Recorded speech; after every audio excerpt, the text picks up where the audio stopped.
같은 생각으로. 이거 아니고. 제가 다시 절기발달 민교육을 최초로 하는 대안학교.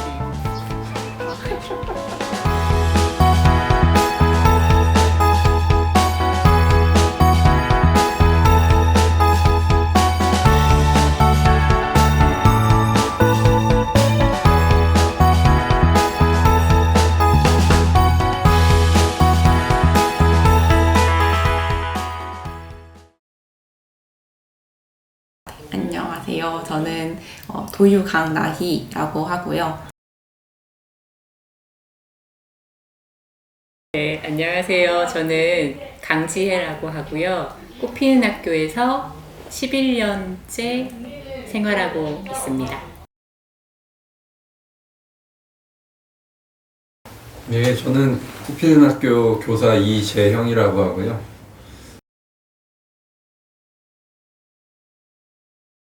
안녕하세요. 저 이름은 김숙인이고 올해로 꽃피는 학교에서 3년차 교사입니다.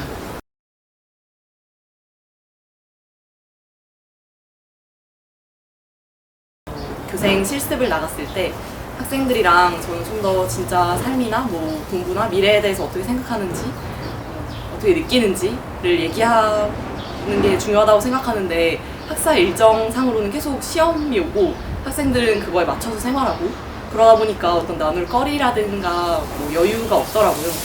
그래서 그런 점에 대해서 내가 나중에 학교로 가서 학생들이랑 어떤 얘기를 나눌 수 있을까 그런 점이 고민이 돼서 대안학교에 오게 되었습니다. 공동육아 어린이집을 다녔었고 이후에 학교 안 가기도 했었고 홈스쿨링도 했었고 타대안 학교도 갔다가 그러니까 어린 시절을 그렇게 보냈어요. 그래서 지금 이렇게 뭔가 자연스럽게 다른 사람들이랑 같이 사는 것에 대한 내 관심 같은 것들이 많아졌던 것 같고 그래서 그런 삶을 어떻게 더 잘 살 수 있나 고민하다가 여기까지 오게 되었습니다.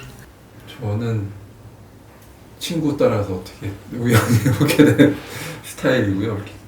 그러니까 교육 관련된 쪽에서 이제 일하고 싶다는 그런 생각은 있었는데 꼭 그게 뭔가 대안학교라는 어떤 지향이랄까 분명한 목표를 갖고 있지는 않았던 것 같은데요.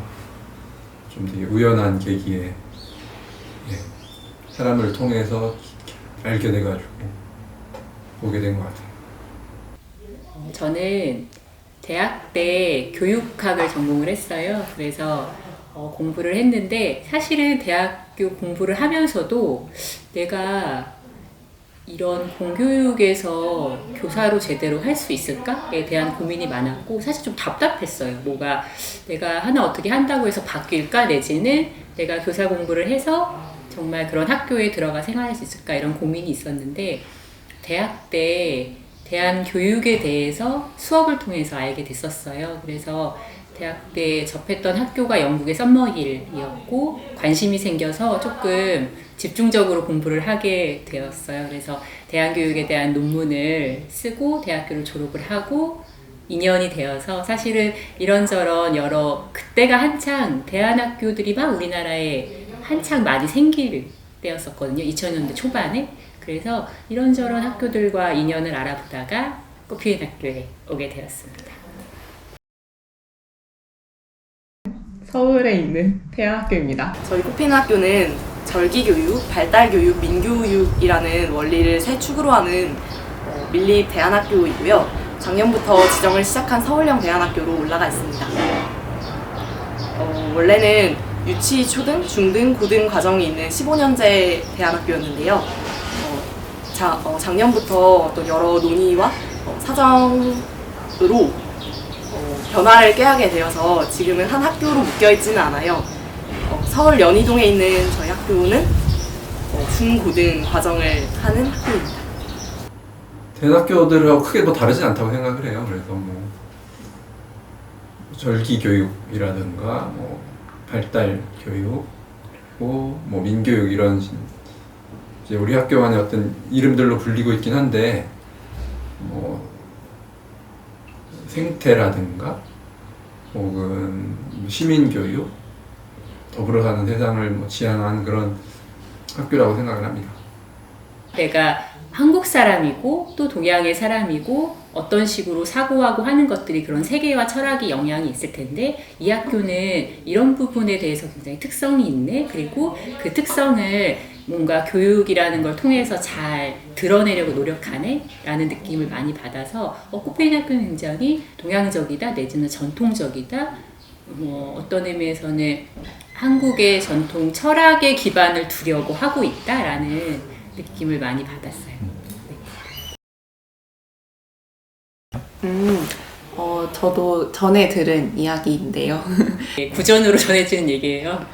예전에 학교 처음 만들 때 이제 사람들이 모여서 어떤 이름이 좋을까 이야기를 나눴는데, 그래서 이제 하나씩 적어서 종이 쪽지를 함에 넣었대요. 고대 인디언들이 무언가를 결정할 때 전체 구성원의 의견을 반영하지만 최고의 의사결정은 뭐 하늘의 뜻을 따른다? 뭐 이런 방식이었대요. 그래서 그 자리에 모여 있었던 가장 어린 아이한테 그 권한을 줬대요. 그래서 그때 모인 친구 중에 가장 어린 친구가 그 종이 쪽지를 하나 뽑았다고 해요. 그 이름이 꽃피는 학교였다고 합니다. 그래서 모두의 박수와 함께 이 학교의 이름을 꽃피는 학교가 됐대요. 저희 학교는 뿌리 교과, 가지 교과, 햇살 교과 이렇게 크게 세 가지로 나뉘어 있는 특징이 있고요. 뿌리 교과에서는 학교의 통전 철학이라고 하는 철학 수업을 공부하고, 그리고 논문 과정이 있고요. 코페인 학교니까 꽃에 대응해서 생각을 하시면 좋을 것 같아요. 그림이 잘 그려질 것 같아요. 그래서 꽃에도 뿌리가 있잖아요. 어떤 뿌리를 단단하게 형성하는 수업이라고 해서 그 학년별로 나누어서 수업을 하거든요. 그래서 첫 깨움의 학, 살림의 학, 나눔의 학이라고 하는데요. 깨움의 학에서는 우리 학교 홍익인간 정신이라든가 천지인 삼재 사상, 혹은 인간의 삶, 왜 공부하는가, 인간의 특징은 무엇인가, 이런 것들에 대해서 다루고요. 다음 살림의 학에서는 세상살이에 대한 부분, 그래서 노동 혹은 사회적 이데올로기, 자본주의, 이러한 것들, 이런 것들이 어떻게 살리는 길로 갈 수 있는가를 다루고요. 그리고 마지막 나눔의 학에서는 진로, 나의 어떤 고유성이 어떻게 개인의 진로로 연결되는지, 그래서 산다는 것, 나누면서 산다는 것이 무엇인지에 대한 공부를 하게 됩니다. 네, 이렇게 뿌리에서 올라가면 가지, 줄기를 타고 올라가서 가지 부분이 나오겠죠? 그래서 저희 학교에서도 가지 수업이라고 불리는 것들이 있는데요.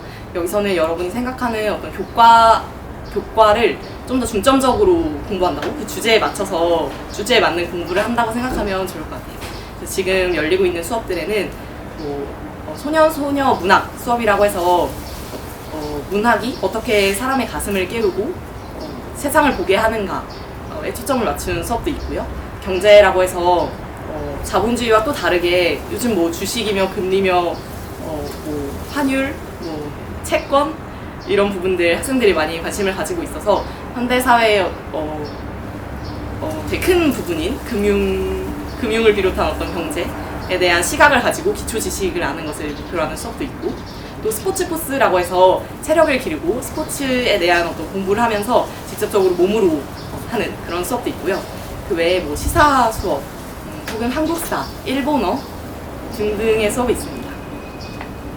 햇살 교과에서는 서로 이제 햇살이 되어주는, 그러니까 나무의 뿌리나 가지 외에 햇살이 되어주는 어떤 소양을 길러주는 수업이라고 할 수 있을 것 같은데, 리코더라든지 태권도라든지 경전, 성평등 이런 것들을 공부합니다.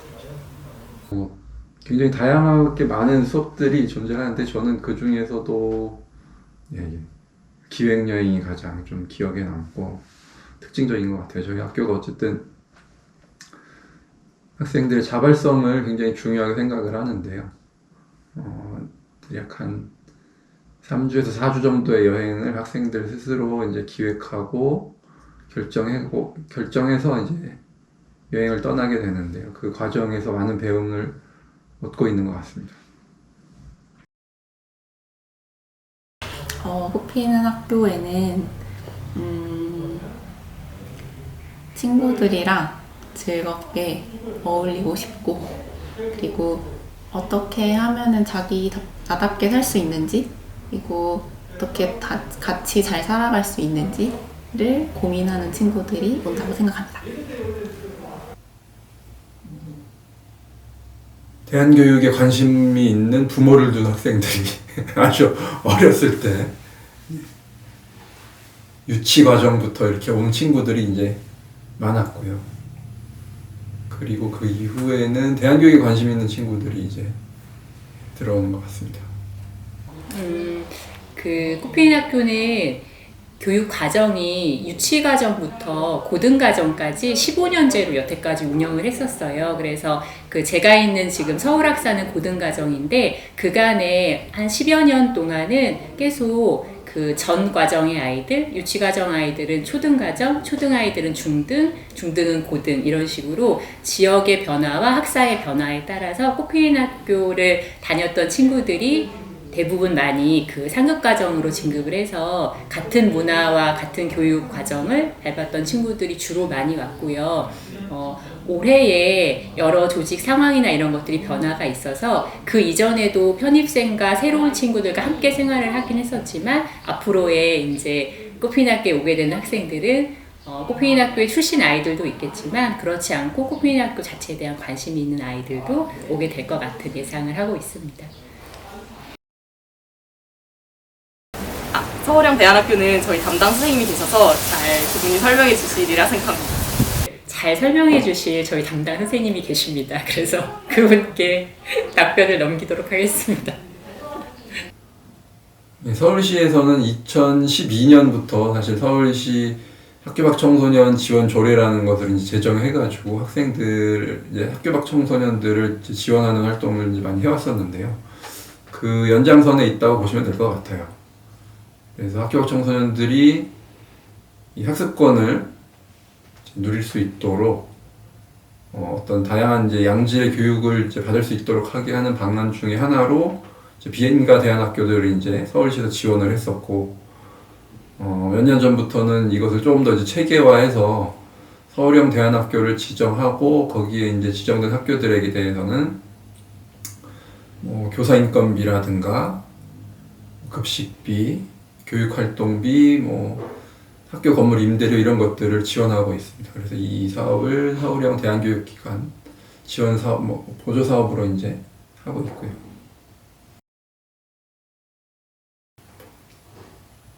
대안학교 교사들 굉장히 다양한 것 같아요. 근데 그래도 좀 공통점을 찾아보자면 뭔가 좀 재미를 추구하는 사람들이 아닌가 생각이 들고요. 뭐 여러 재미들, 뭐 취미 활동이나 뭐 이런 것뿐만이 아니라 사실은 학생들하고 더불어 이렇게 성장하는 재미를 굉장히 추구하는 분들인 것 같아요. 그래서 그 속에서 굉장히 보람도 많이 느끼시고 큰 기쁨을 느끼는 그런 분들이 아닌가 싶습니다. 제가 만났을 때 대안학교에 계신 어떤 선생님들의 특징이라고 할 때 저는 제아의 고수라는 말이 떠오르네요. 왜냐하면 여기는 어떤 딱 수업이라고 어떤 교과를 어떤 내용으로 가르쳐야 된다는 게 정해져서 어시 내려오는 게 아니잖아요. 그래서 그 선생님이 진짜로 생각하고 자기가 진짜 경험하고 가르칠 수 있는 것을 가르치고 나누게 되는데 그런 지점에서 고민을 굉장히 많이 하고 실생활에서 그렇게 자기가 가르치는 대로 살 수밖에 없는 그런 지점이 있고 그런 지점에서 제아의 고수들이 많이 계시지 않나 생각하게 되었습니다. 대학교 선생님들은 학생들이랑 같이 어떻게 하면은 이 세상을 더 아름답고 좋은 곳으로 만들 수 있는가를 고민하고 실천해 가는 사람들이라고 생각합니다. 대안학교 교사는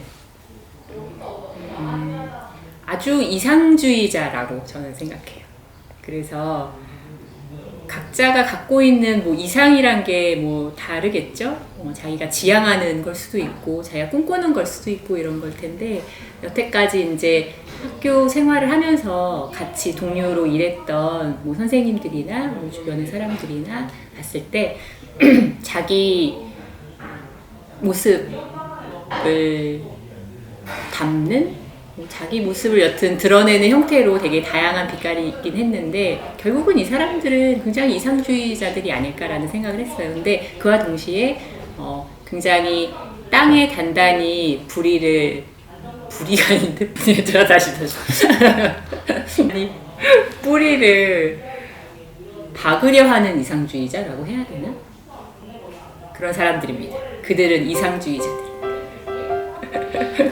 안녕하세요. 저는 꽃피니학교 교사 정범균입니다. 너무 사랑스러운 표정으로 선생님을 향한 그 눈빛 같은 월급 2000% 인상이라고 적힌 흰 봉투와 전교생이 다 와서 결혼에 참석해서 축하해 주었고, 근데 이제 사뭇 다른 저의 모습에 깜짝 놀란 오빠, 그리고 빨리 끝났으면 좋겠다. 네.